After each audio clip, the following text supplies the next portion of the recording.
All right, it is September 22nd, and I am actually on my way to North Dakota to work the sugar beets. So this will be the second season that I'm doing that. I was just in Pennsylvania horse sitting for my aunt and uncle, and from there I went straight to North Dakota. So this is my second day driving. I'm already in Wisconsin, so I had to, of course, pick up some cheese curds. And I am working on some soup. So I'm at a rest stop here. Mom made me some soup, so I swung over and saw her and my dad. This is just gonna be a stop to eat. And then from here, I'm just gonna keep going till I get tired. I have about 9 hours to go before I get to Grafton, North Dakota, which is where I'll be. And I just learned that instead of working on the ground crew, I may be actually, hold on. Apparently the mosquitoes are bad here, so. But I'll be working a skid steer this year, which is a nice bonus since you don't have to stand around outside the whole time, and I'll be doing things on the skid steer. So anyway, that's where I'm at right now. I'm not going to film the drive there. It's pretty boring. It's a lot nicer now that I'm north of Chicago. Trying to avoid that whole area was a nightmare, and I need to find a better route to get back through that on my way back. So I am really hoping we can get in and out of there, get the job done, and be out in about 3 to 4 weeks versus 6 weeks last year. So I'll fill in the details as to what's going on a bit later, but for now I'm gonna eat and keep going on the road.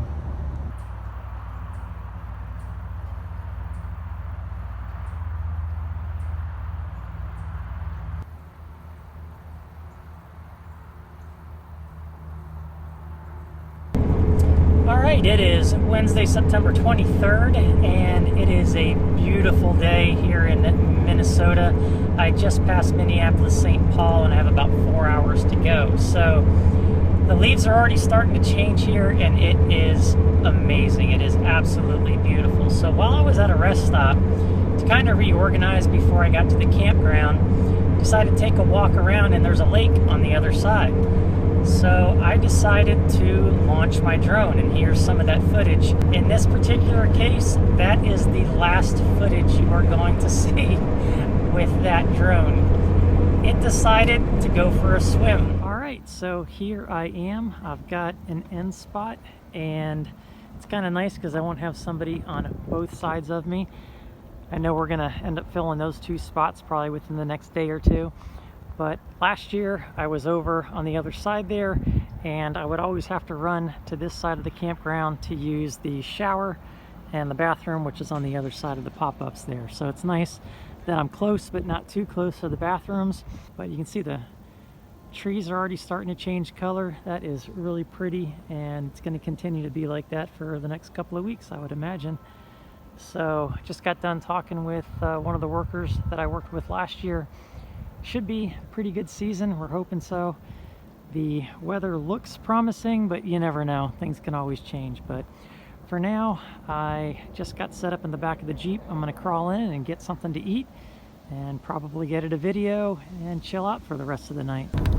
All right, so I'm on my way to drive a skid steer to get some training, since that's what I'm going to be doing. So on the right here, they've started pre-pile. Those piles are not nearly as high as we stacked them during the regular season, but this is what you see when you arrive to work. And then on this side, when I pull in, you'll see that the entire runway is completely open. But on this side, you can see all the trucks lined up, ready to unload the beets. Alright, so today this is what I was practicing on.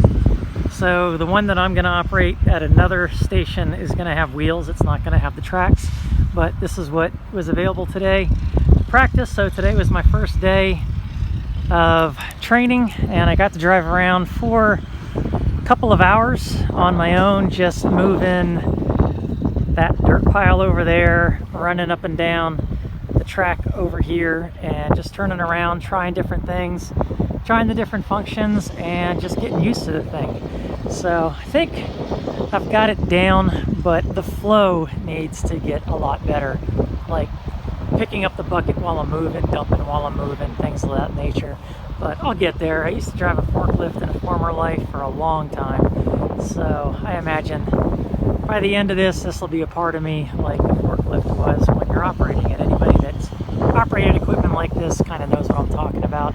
So yeah, I'm gonna head out of here and head to orientation now, but good first day. I didn't break anything, hurt anybody. That's always good. So I'm gonna head out of here and head to another location where part of my orientation is. So right there is one of the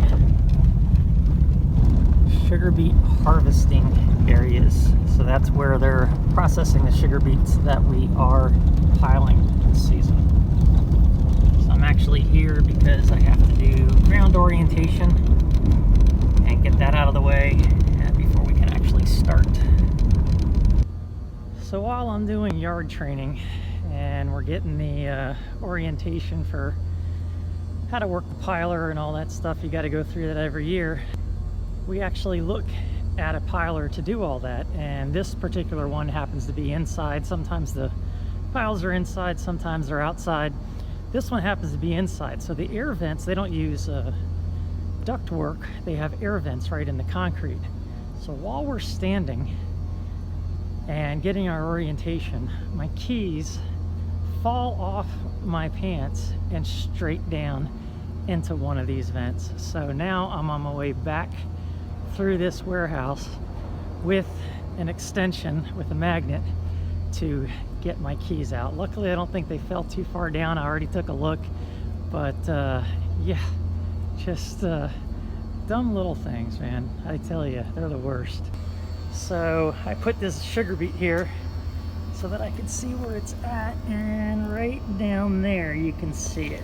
So yep, there they are. So I'm gonna get out my extension and hopefully it's long enough. And